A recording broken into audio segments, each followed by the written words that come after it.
Salut les permas, aujourd'hui nouveau chapitre. On a vu tout au long de la saison comment installer un jardin potager dans le respect de l'environnement et de la nature, dans l'esprit permacole, et obtenir des récoltes abondantes, parties de rien quelques mois auparavant.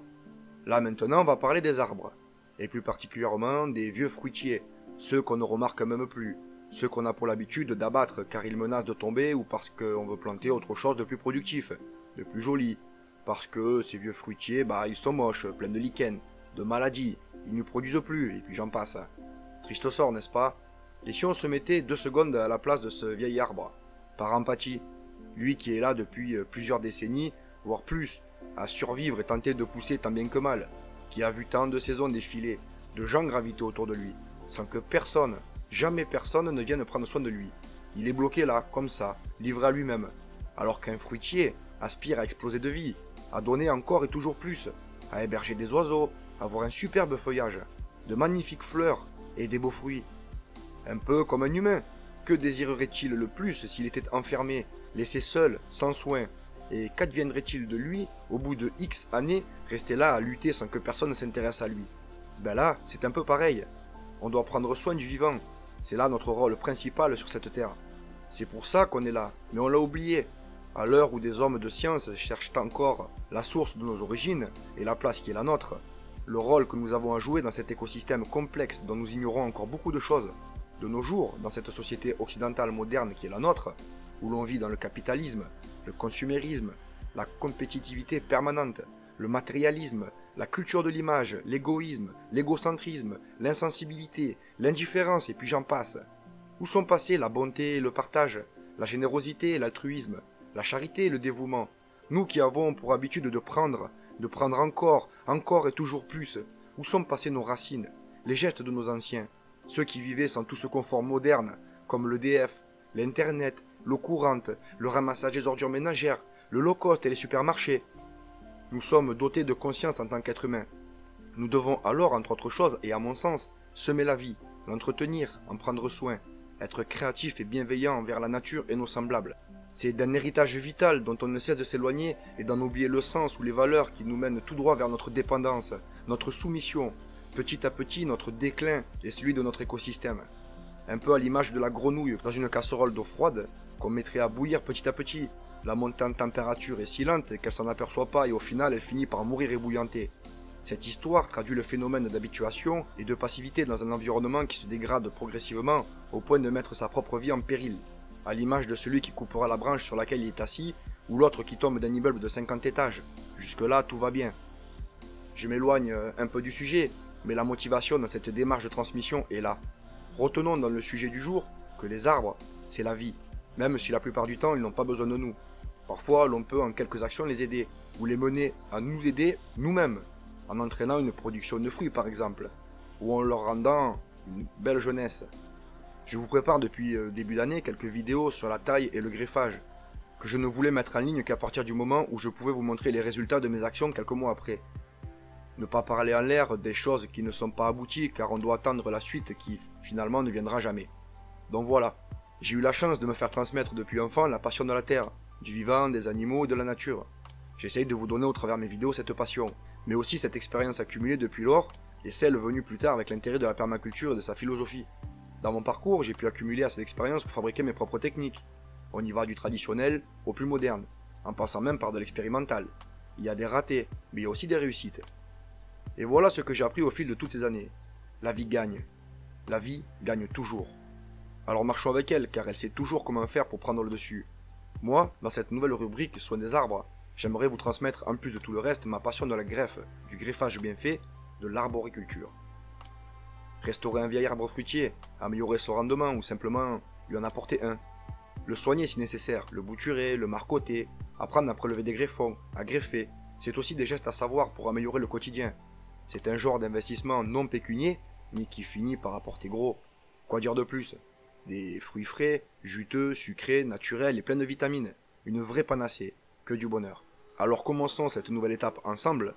Un merisier qui ne produit presque plus, qui me fait trop d'ombre, qui est tordu, malade, chancré, qui pourrait lors d'une tempête casser net en deux ou tomber sur les cultures. Passons donc de ça à ça. Voilà. On se passe de commentaires. Puis, au final, à ça. Explosion de vie, de vigueur, qui est maintenant tout disposé à recevoir des greffons de cerises ou de prunes. Mais il faut attendre au minimum un an complet. Pour réduire son niveau de stress, sinon les greffons vont se noyer de sève et ne prendront pas. Oui, noyer. Comme pour nous, sous l'eau, sans bouteille, sans palme, ni tuba. Quelques mois après, voici le même merisier tout disposé à recevoir ses greffons de cerises ou de prunes. Je crois avoir lu plusieurs fois que tous les feuillages caducs, qui veut dire feuilles qui tombent en hiver, sont capables de tels miracles. La régénération à partir du tronc. Pour ma part, j'ai déjà essayé plusieurs fois sur cerisier, merisier, noisetier, noyer, prunier et encore pommier. Toujours les mêmes résultats. Une pousse incroyable de nouvelles branches directement du tronc. On part d'une trogne et on explose de vie. Parfois, selon l'arbre et sa structure, il faut le faire en plusieurs fois. Mais il y a toujours moyen de restaurer et régénérer un arbre. Pas forcément à tout couper et ne laisser qu'un tronc, mais là en l'occurrence il était tout disposé à ce genre de traitement. C'est pourquoi dans un autre temps, et c'est très important, on parlera de la taille. A ce propos, je vous ai déjà parlé de la taille de la vigne, et je vous pose un lien pour ceux que ça intéresse avec taille en verre et taille d'hiver. Là aussi c'est une véritable explosion de vie. Revenons à nos moutons. Avec une taille de formation suivie et régulière d'un fruitier, plus jamais besoin de tuer la dominance apicale d'un arbre, ou pire de le tuer lui. La taille, et particulièrement une taille sévère, lui apporte un stress énorme, et c'est mauvais pour lui et son entourage, car croyez-moi, il en parle avec ses petits copains, et ils ne vont pas être contents. Oui, les arbres changent entre eux. Quoi, vous le saviez pas? Un arbre a les mêmes sens que nous, juste une façon différente de les faire fonctionner. Il n'a pas d'yeux, mais il voit. Il n'a pas de nez, mais il sent. Il n'a pas de cerveau, mais il est intelligent. Un peu comme un blob. Et oui, d'ailleurs à ce sujet, je vous ai déjà fait une vidéo que je mets en lien juste au-dessus. Donc heureusement pour nous que tous ces arbres sont gentils, car sinon on ne serait plus là depuis longtemps. Dire qu'on se chauffe avec, qu'on écrit avec, qu'on ne cesse de fabriquer des trucs avec, et que parfois même on arrive à utiliser leur sève. C'est l'équivalent de notre sang, pour boire ou fabriquer d'autres trucs. Enfin, ça c'est encore un autre sujet à part. Alors au vu de ces images, convaincu ou pas par cette régénération qui va permettre d'installer des greffons? Dites-le moi en commentaire et échangeons à ce sujet. Avant de parler de greffe, il est déjà essentiel de savoir prélever un greffon. Là vous voyez, vous avez un jeune rameau, il faut savoir différencier le bois de l'année avec le bois un peu plus ancien, car c'est sur le bois de l'année que nous allons prélever nos jeunes greffons. Là pour l'exemple, vous voyez la jeune pousse de 1 an, et un peu plus loin dans les selles, une pousse de 2 ans. Vous allez avoir une photo du cas concret sur un cerisier. Voilà, le bois de 1 an est beaucoup plus clair que le bois de 2 ans. Il y a beaucoup de bourgeons qui vont donner peut-être des fruits. Le cas concret numéro 1, donc c'est cette branche là, elle a un angle inférieur à 45 degrés. Elle aura une vigueur faible, voire même moyenne. Il ne faut pas la prélever, il faut laisser sur l'arbre parce que ça va donner des fruits. Et en plus, il y aura une croissance très lente. Le cas numéro 2, c'est une pousse qui est verticale ou presque, qui sera donc très vigoureuse. C'est un gourmand à prélever pour le détruire, pour faire du broyat, et il faut l'éliminer de l'arbre. C'est pas ce qu'on va garder parce que ça va pousser en haut jusqu'au ciel et ça sert à rien. Le cas numéro 3, c'est un angle qui est environ 60 degrés à l'aisselle. Donc ça va être idéal pour le prélèvement de greffons. Il faut choisir une branche qui porte des fruits, ça permet de s'assurer qu'il n'y aura pas de mutation de bourgeons. C'est-à-dire que le fruit correspondra bien au type recherché. On le prend sur le bois de l'année et on va prélever ce greffon. Le cas numéro 4, il n'est pas forcément idéal pour le greffon, mais il peut faire l'objet d'une taille selon la variété à 2 voire 3 yeux sur l'arbre de façon à engager une production de fruits. On se retrouvera donc avec le cas 1 et le cas 4 sur l'arbre pour produire des fruits, et on va prélever donc le numéro 3. Et l'on va installer ces greffons ensuite au nord, à l'ombre, pendant tout l'hiver. On va les prélever de janvier à février, une fois que les feuilles sont tombées et que l'arbre est en dormance. On se retrouve avec des petits fagots de greffons qui vont pouvoir passer l'hiver au nord. Le mieux c'est le long des murs pour rester à l'humidité. On n'oublie pas d'étiqueter pour indiquer ce que c'est. Et ces fagots qui ont été pris entre janvier et février vont être utilisés ensuite en avril-mai quand les sèves commencent à remonter de l'arbre. Nous allons bien sûr effectuer une greffe en couronne, donc on se retrouve avec le fameux tronc qu'on a vu tout à l'heure, et on va faire une greffe en tête. Le bois que vous avez coupé pour l'élaguer, bien sûr, va partir au broyat. Les jeunes pousses de l'année fabriqueront du BRF. C'est un excellent apport pour le potager. Il faut attendre un peu avant de planter. Voici un joli petit tas de BRF. Parfois je le stocke un peu, parfois je l'utilise de suite, mais quoi qu'il en soit, il ne faut pas planter juste derrière car il risque d'y avoir une fin d'azote pour les jeunes plants. Le matériel simplifié pour faire cette greffe, donc votre petit fagot de greffon que vous avez sélectionné. Bon, moi j'ai pas trop eu le choix, c'est ce qu'on m'a donné. Et vous allez voir qu'il n'y a pas eu forcément que de la réussite. J'utilise du baume de Pelton qui est très simple à utiliser, avec un petit film plastique pour venir protéger bien sûr le point de greffe. J'utilise aussi de l'amiogel liquide, c'est ce qui est le mieux pour moi à mon sens pour pouvoir désinfecter les lames. Là j'ai pris un couteau de cuisine, bien sûr j'ai un couteau de greffe, mais vous l'avez pas tous, donc pour vous montrer que ça fonctionne très bien avec ce type d'ustensile là. Bon, une lame bien affûtée, hein, avec un bord arrondi pour pouvoir soulever l'écorce, et un sécateur classique pour pouvoir couper proprement. On désinfecte tout. Donc voici le greffon. Vous voyez, vous allez garder que 2 à 4 yeux, ça va faire grosso modo entre 4 et 5 cm, pas plus, avec une jolie petite fente et un œil côté extérieur. La taille en biseau en haut, qui est à l'opposé de l'œil, pour éviter que l'eau de pluie ne vienne tomber sur l'œil et l'abîmer. Donc cette année j'ai voulu tester 2 méthodes, la méthode classique et conventionnelle avec les greffons comme je viens de vous le montrer en photo, et une méthode d'un papy qui m'a dit que vu qu'il allait y avoir des canicules, il faudrait peut-être installer des greffons un peu plus longs pour faire face à la canicule, qui allait avoir beaucoup de fabrication de sève, et que du coup les greffons risquaient de se noyer. Donc j'ai tenté cette méthode, il m'a dit tu prends un morceau de 15 à 20 cm, tu prends le bois de l'année passée, et le bois de l'année en cours, tu fais un biseau, une greffe normale, et tu essayes. Donc je vais vous montrer ce type de greffe que j'ai essayé. Alors peut-être c'est la faute aussi au greffon, je ne sais pas, mais en tout cas pour ma part, même si je vous le montre, je vous déconseille vivement cette méthode là car moi j'ai eu aucune réussite. J'ai essayé 10 greffes comme ça et il n'y en a aucune qui a pris. Donc il m'a dit tout ce qui est bourgeon, bouquet, bourgeon d'attente, bouquet tu les enlèves, tu laisses que les bourgeons à bois et tu tailles propre, tu laisses le bout taillé sur une pousse de l'année avec à peu près 5 cm. Donc j'ai fait tout ce qu'il m'a dit et j'ai essayé cette greffe au mois de mai. Et bien sûr assez rapidement, bon je sais pas si c'est la faute à la météo ou pas, vous allez le voir. Sur le tronc en fait l'écorce a séché complètement, et elle a dilaté, il n'y a pas eu de fusion avec la sève. Et je pense aussi que, étant donné que la sève a dû pousser dans une brindille beaucoup plus longue, il n'y a pas eu d'excédent de sève qui a permis la cicatrisation et la fusion en fait avec la brindille et le tronc.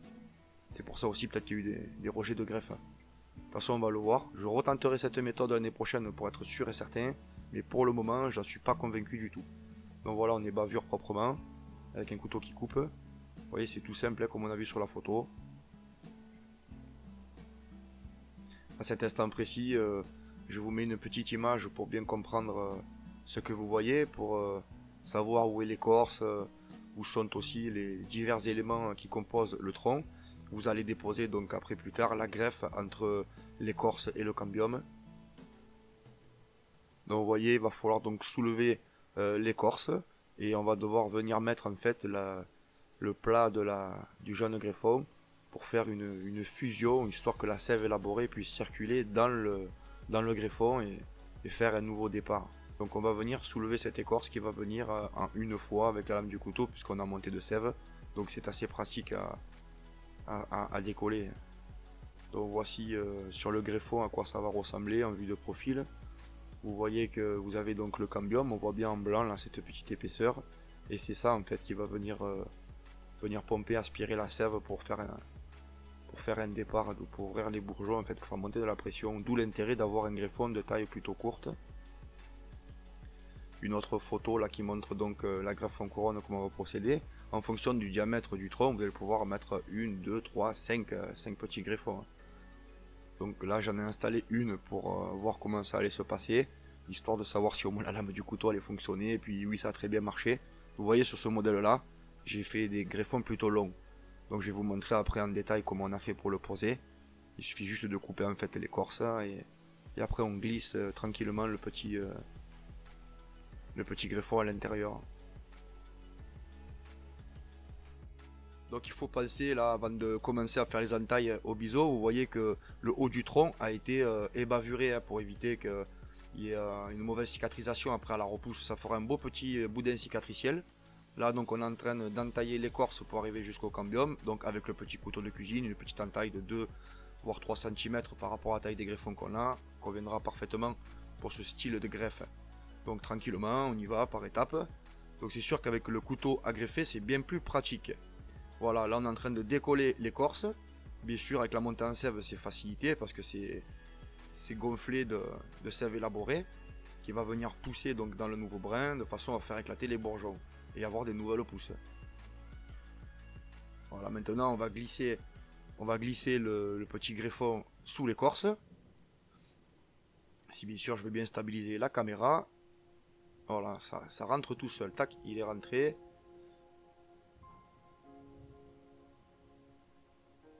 Voilà ce que ça donne. Donc il faut quand même une bonne partie qui est mise en contact. Vous voyez, là il y a bien 2 cm, voire peut-être presque 3 qui sont rentrés en contact directement avec le cambium. Bon, là il y a une petite bavure que je vais nettoyer après pour faire un joli boudin cicatriciel tout le long. Et bien évidemment, vous voyez que les bourgeons sont sur le côté extérieur. Ensuite, pendant la saison, il va y avoir des repousses sur ce tronc, et ces repousses, il faudra les nettoyer. C'est-à-dire les enlever pour éviter que la sève n'aille dans les pousses plutôt que dans les greffons.